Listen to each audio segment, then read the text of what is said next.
Hello, my name is Jane. Yes. I have a question about an experience. Yes. I'm not sure if it's a process of Nidhyasana. So a brief description of this experience is, so at times when I'm in bed going to sleep,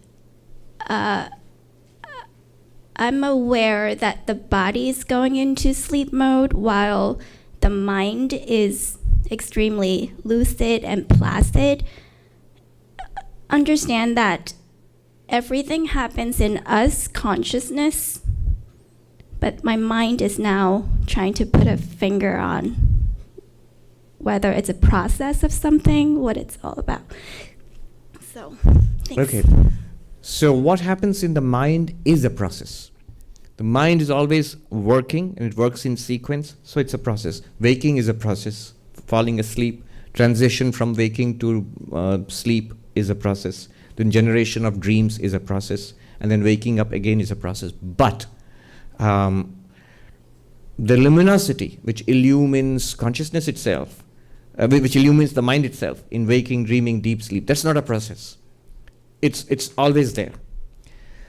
Now, would you say it's static in relation to the changing mind? It's static, but static is also not a right way of describing it.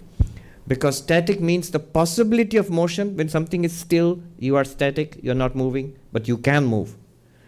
Pure consciousness, Atman, Brahman, is neither, there is certainly no activity going on there, but there is certainly, it's not something that's still also.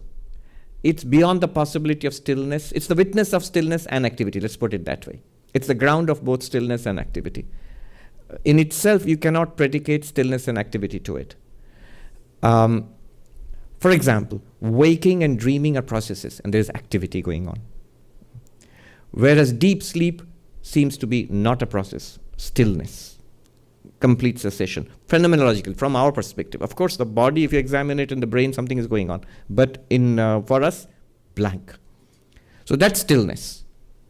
And waking and dreaming are activity. But these are all three of them are appearing and disappearing to you, the witness consciousness. So that witness consciousness is the witness of both stillness and activity, of the process and the not process. Yeah, thank you. This is a subtle question. Thank you.